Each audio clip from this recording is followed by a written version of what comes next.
Beneath the blazing sun of the Jordanian desert lies a secret. A city carved into cliffs of rose-red stone, a place that seems to breathe with stories of a forgotten past. This is Petra, a city lost for centuries beneath sand and silence, where an ancient people turned barren rock into one of the world's greatest wonders. When the light of dawn hits its towering walls, the stone glows gold and crimson, as if the desert itself remembers the glory that once lived here. Now, here's the fascinating part. Petra wasn't built by a vast empire or powerful army. It was the creation of the Nabataeans, a brilliant and mysterious Arab people who mastered the art of survival in one of the harshest lands on earth. Let me paint you a picture. They were traders, wanderers of the desert, moving in long caravans laden with incense, silk, spices, and gold. Where others saw only emptiness and danger, the Nabataeans saw opportunity. And in a narrow valley hidden behind towering cliffs, they found a perfect place to build a city, invisible from afar, protected by the desert's natural walls. At first, Petra was just a refuge, a safe haven for the caravans crossing the endless sands. But soon, it became something much more. Think about this. The Nabataeans sat at the crossroads of the ancient world, connecting Arabia, Egypt, and the Mediterranean. Traders came from every direction: India, China, Africa, Greece, and Rome. Every deal made, every caravan that passed, filled Petra's markets with wealth and wonder. Gold from Africa, perfumes from Arabia, silk from China, glass from Rome, all met in this desert jewel. And here's what's really remarkable.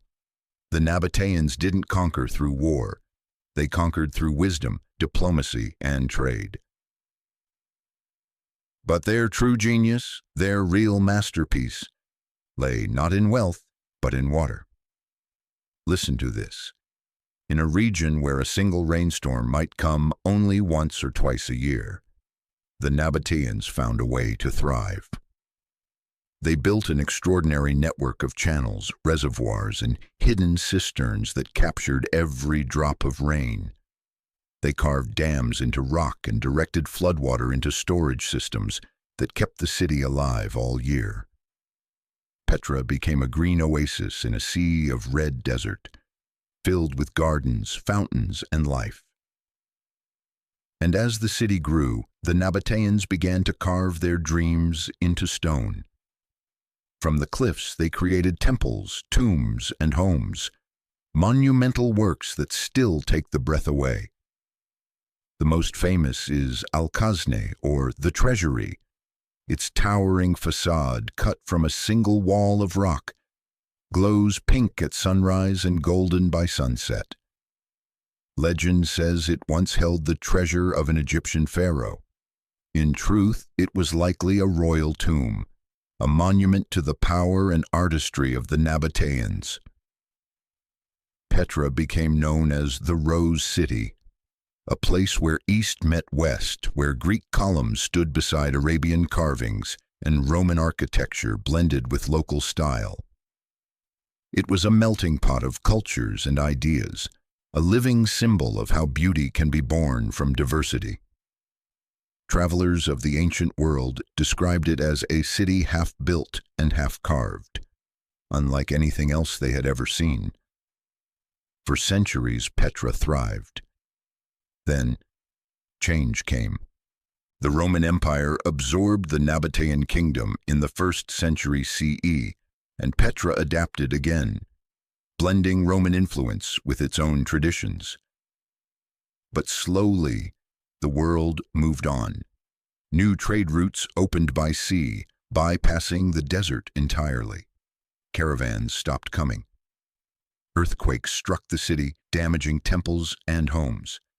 The desert crept closer, swallowing the streets with silence. By the 6th century, Petra was nearly abandoned. and then the world forgot it. For more than 1,000 years, Petra lay hidden, its name fading into myth. Only local Bedouins knew its location, guarding its secret fiercely. To outsiders, it was nothing but a legend, a lost city somewhere in the sands. Then, in 1812, a Swiss explorer named Johann Ludwig Burckhardt, disguised as an Arab pilgrim, convinced a local guide to lead him through a narrow canyon called the Seek. When he stepped into the open and saw the treasury for the first time, glowing red in the desert light, the world rediscovered Petra. Today, Petra stands again, not as a forgotten ruin, but as one of the new 7 wonders of the world. Travelers walk through the same canyon, past towering cliffs and echoes of ancient footsteps. They see the same carvings, the same stone walls that once sheltered a civilization born of ingenuity and courage. Petra is more than a city of stone. It is a story carved into time itself. It reminds us that even in the harshest places, human creativity can build beauty that outlasts empires, storms, and centuries. The Nabataeans may have vanished, but their legacy lives in every shadowed corner of the rose-red city, whispering that nothing truly disappears, only waits to be rediscovered. If this journey into the lost city of Petra inspired you, don't forget to like, share, and subscribe for more tales of vanished civilizations. And tell us, which forgotten world should we explore next?